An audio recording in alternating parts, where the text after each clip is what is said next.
mabawasan ng boto. Monsignor Manny Gabriel, magandang gabi po. Sa ngalan po ng community dito, na marami dito, mga kasama ko, welcome na kayo. Kami ni Monsignor, we've known each other for quite a long time sapagkat yung aking babae, yung aking daughter, siya ang nagkasal. At in fact, nakilala ko si Monsignor na gusto because yung daughter ko talagang pumili sa kanya. Sabi ko, bakit niya pinili si Monsignor? Hindi mo natin kasama sa simbahan, doon siya sa St. Andrew Cathedral. Nakilala rin nila, napakagaling rin mag-counsel. Kaya pinili nila. And thank you so much, Monsignor. At okay na po yung dalawa. Masaya-masaya sila because of your counsel. At dito, Monsignor, I'd like to tell you na dito masaya ko rito. Dito, hindi kayo mauubusan ang gagawin sa loob ng BF. We have everything here. At dito lahat. Halimbawa, gusto nyo magpaayos ng sapatos, walking distance, ibesa. Gusto nyo magpagawa ng barong, punta kayo sa tailor ko, yan sa kay Valerio. Pagkain, yung ano pangalan, Tsukiji. Walang laban yung Tsukiji sa dami ng mga Japanese restaurants namin dito.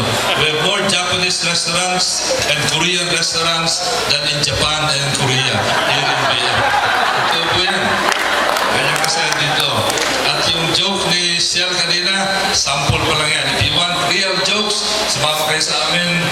Tama-tama, bago mag-visa ng 9:30 ng umaga, at kung kami ng 8:30 ng umaga, up to about 9 o'clock, we are going to shower you with all kinds of jokes. And later on, mag-umpisan kami sa inyo. Sample pa lang. Very light yung joke kanina. Ni Ciel. Yun po yung araw running club. Doon po sa Tropical. And dito gusto ng hamburger, gusto ng pansit, gusto nila andito po lahat sa BF Homes, and we'd like to make you feel very much at home. Yung waistline nyo is 38, no? Palagay ko, mga taga-Mapa High School, balikan niyo si Monsignor after 1 year. Yung 38 na yan, siguro mga 41 na.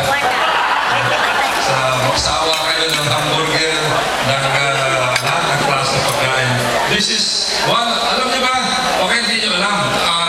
Ang BF ngayon is one of the top dining centers of the Philippines. Sa dami ng restaurant dito, getting up to hanggang doon sa El Grande. Isipin niyo, pati yung mga taga-Ayala, dito nagpupunta sa atin.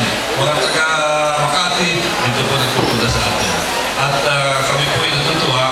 By the way, yung ating, yung pong iniwanan na simbahan ni Monsignor Gabriel, ang bumalik sa kanya si Father Rolly Agustin of the presentation of the child Jesus doon naman sa kabila.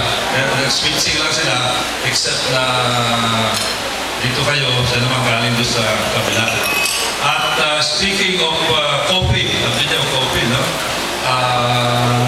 Dito po, marami kaming kape dito. If you want 1 billion pesos worth of coffee, marami kami dito. Bumili kayo, Starbucks, Figaro, Tropical, Macdo, Jollibee. Andito po yung Bohemian, no? Yung banda, ang dami pong coffee shops dito. And many of them open up to about 1 o'clock in the morning. At yung Tropical, 24 hours po. Kaya anytime na, kasi nga pala, gusto ko sabihin sa mga senior citizens dito, kasama na po kayo. Doon sa Tropical, ang senior citizens normally binibigyan ng discount na 20%.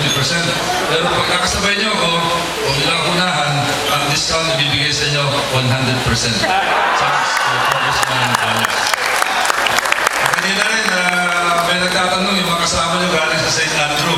Kaya tanong, tungkol dito sa Coliseum, nakita nila number 44. Akala nila, that is just an ordinary number na parang plucked from thin air. Hindi po, yan ang pinaka-number 44 na Coliseum dito po sa 2nd District o Parañaque. Ang pinakahuling Coliseum na inaugurate namin ay Coliseum number 49. At meron pang siyam na either ginagawa, malapit na matapos, o kasisimula pa lamang, and 2 of them are here in Barangay BF. Kaya sana po kayo makapag-bless sa mga susunod. So, ilan po, kasi nga pala, dito rin, napakalakas po ng anti-RH movement dito. At kinayan po, tuwing merong RH debate representantes, at dito po full force ang Knights of Columbus under Ben Langyosa. Yan po si Ben, si Ted, at mga iba, mga mother butler. So, andito po. Jeremiah, po, andito, kompleto po ang delegasyon natin dito.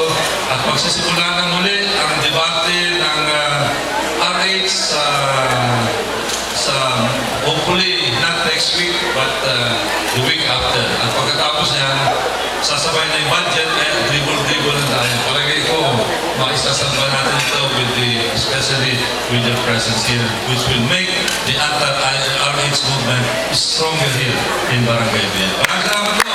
Once again, welcome. Thank you, Congressman Roylo Colas.